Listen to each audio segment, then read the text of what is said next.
Well, you know, they have this expression, the GOAT, greatest of all time.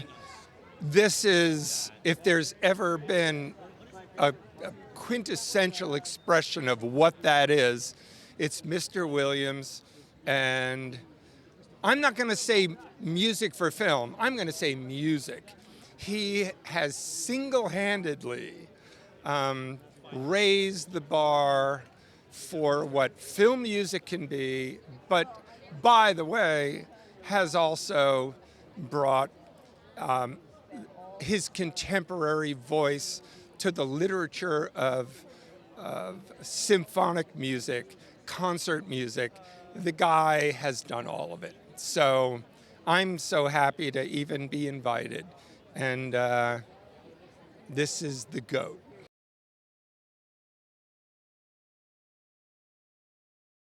Yeah, well, John's been in our lives a long, long time, and he was always reluctant to do this, and here we are. He finally sat down and started to tell us stories, and this is a beautiful film that really represents somebody who I think, as everybody says, has been the soundtrack of our lives. Well, I think it's about passion. I think it's Johnny had this dream when he was a young man, and he was a composer and a piano player, and it's as Kathy says, the soundtracks of our lives. Every theme that you hear, you go, "Oh, he did that, he did," and it's just extraordinary what his accomplishments have been in the field of music.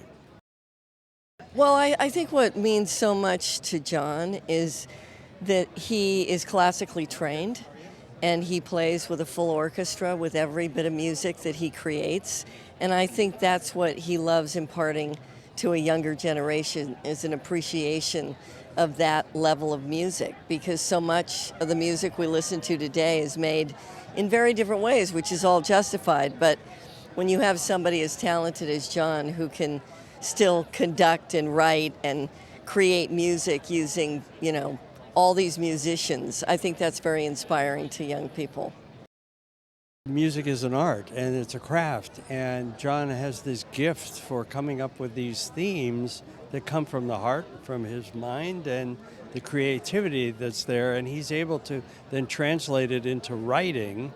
It's not done by something else, and that's the beauty of music, and I think that we're celebrating that tonight. Yeah.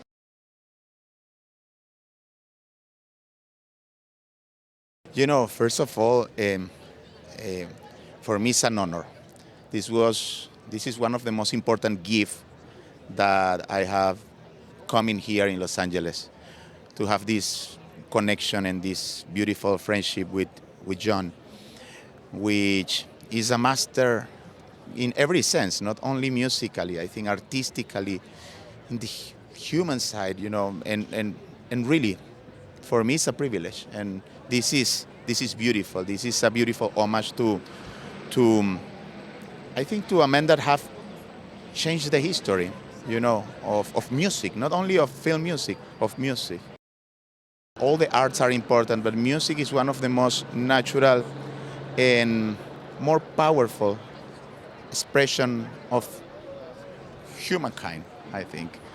And I think it has the power to transform, to connect, to I think even to create a better world, because it has this power that it doesn't need a word. It's only the power of that sound that transforms your feelings and connect with others.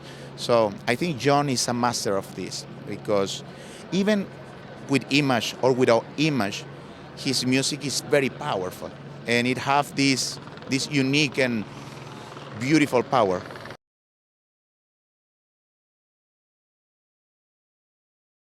Well, I feel so fortunate to be here. This has been such an incredible project from the beginning. I can't wait to see it. Our whole family is excited, and Dad is doing great, and we'll be back on the road very soon. It really is, and that's how people think of Dad's music, is that it scored their lives. And so little 5-year-olds and then 85 and 95-year-olds love the music. It spans an entire lifespan, and it's a beautiful thing. We have a musical family. I have 2 brothers who are both musicians, and my kids are both musicians, and so the beat goes on.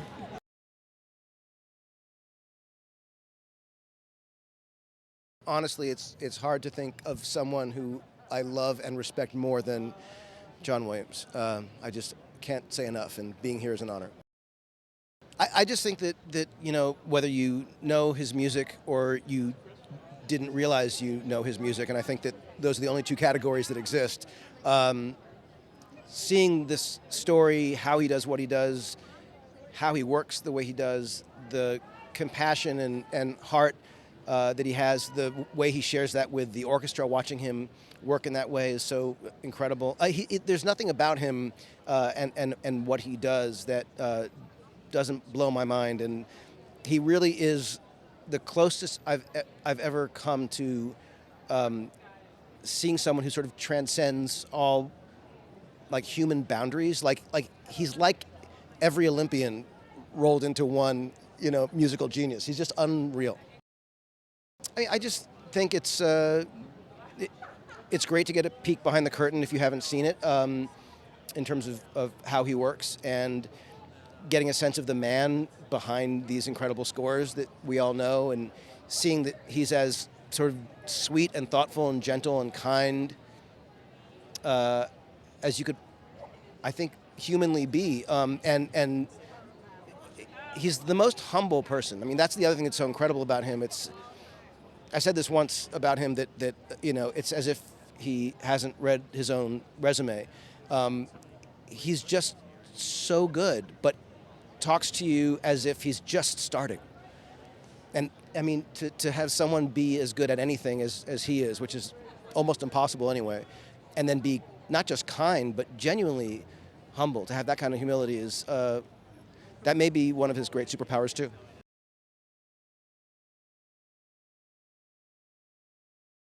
Well, I've been a fan of John Williams as long as I've known cinema, as long as I've been going to the movies. So this is really a dream come true, and it's a real tribute to a great master. And I know, I got to make the film, but this is really a film for all of us. I really feel that we can all relate to his story, and I think we can all relate to his music and the movies that he scored for. Well, I think John is very private and he's very shy, and but as long as you talk to him about music, he will open up. So everything that we discussed in the film was first approached through music, through a music cue, through a memory about music. So that was really extraordinary, and something that got him, I think, to feel comfortable. No, I know. That was one of my dreams, with this film, is to really potentially introduce John to the next generations. And he's so inspiring. First of all, he's timeless. But, I really feel that a kid watching this movie, if you like music, would probably be inspired to become a musician. So I really think that this is really a film for everyone. And I really hope that there is a sense of discovery for kids who don't know who John Williams is. The thing that's extraordinary about John Williams is that you can listen to his music with the films, and I catch myself listening to his music aside from the films, and I get emotional. So really his music transcends really being written for the screen. It's written for us, and he's really scored the music of our lives. So here we go.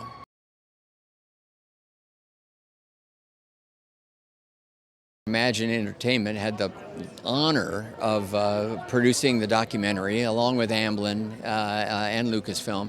And our documentary team at Imagine has been doing a lot of great work, but everyone was just thrilled to have this opportunity to work on the story of John Williams and the man behind all this music that we all, have lived for and feel through, Well, they've all heard the music. They just may not know anything about the artist, and a lot of people don't. He's a very humble man, yet he's this remarkable genius. In earlier generations, he would have been the Mozart or the Beethoven, or and yet he's given us these themes that really speak to us.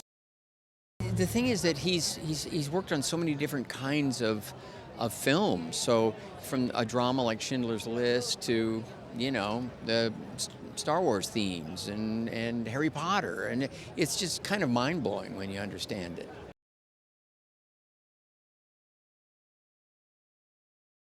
First and foremost, he is my very dear friend. But he was my very dear friend, I think, within the first experience of working with him on the Sugarland Express, the first theatrical feature I directed. And it's just been the greatest creative partnership I've ever had with a single human being in my entire career. Well, I think people do know his music, but they don't associate his music with the man who composed the music. And it was hard to get John to agree to allow us to tell the story of his life and career, because John would always say, well, who would be interested in me? They know my music and the films it goes with, but who's going to be interested in me? And I said, John, I'm going to prove to you how interesting you are. Just say yes. And he eventually said yes. Tons of stuff about his father, a lot about his legacy in the art of film composition, scoring. There was so much about that part of his life I didn't know that much about. And of course, I also found out that he did the music for Gilligan's Island. I don't think I knew that until we delved into his life story. I just want them to just understand that, it wasn't a magician that gave us themes that we've carried with us generationally, but it was a beautiful human person.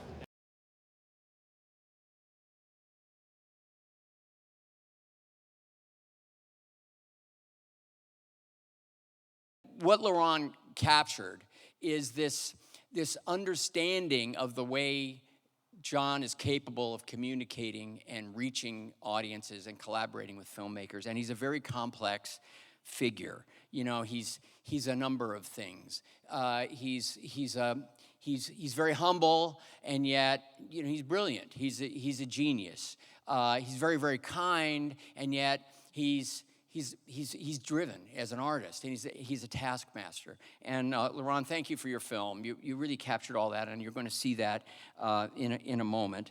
And to the maestro himself, I just have to thank him for allowing us, for trusting us to have this honor of telling this story. And now to somebody who knows him far better than I do, Stephen. Thank you, Ronnie. Thank you.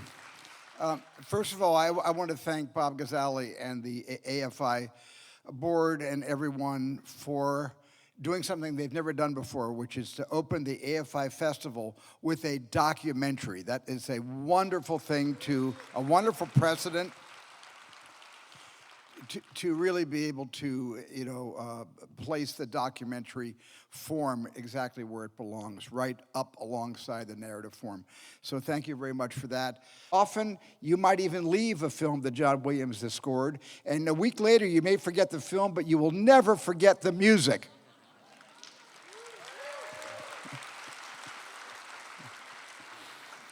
Yeah, a few of my films, people say, I really love the score. What was that from? But I just want to be able to say that to lead into the screening that I love John. He is much more of a dear family friend, a family member. He's the greatest creative partner I have ever had.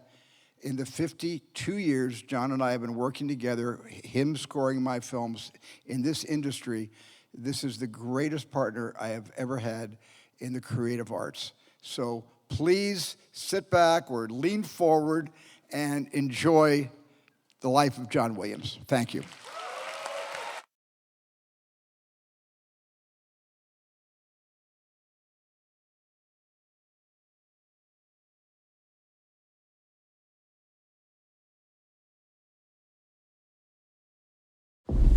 greatest way to demonstrate how much music affects movies. Play it absolutely with no music at all.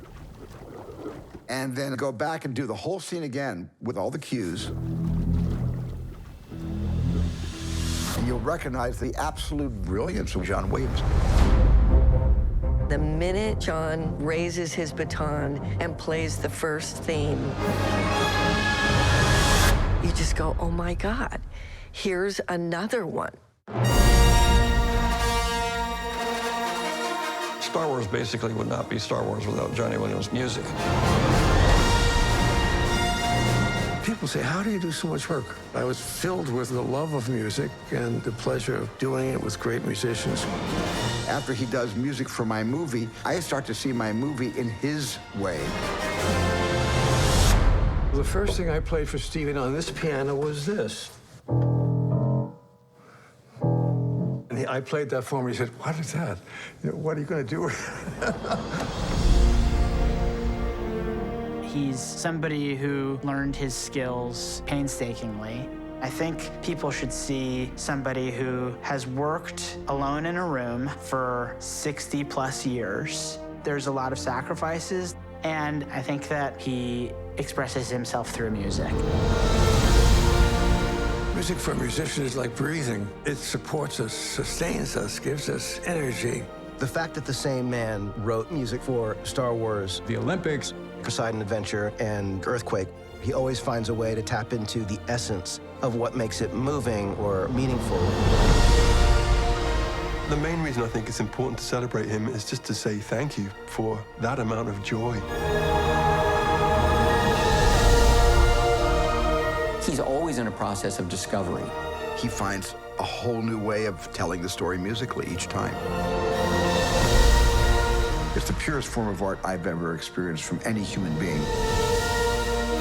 Music is enough for a lifetime, but a lifetime is not enough for music.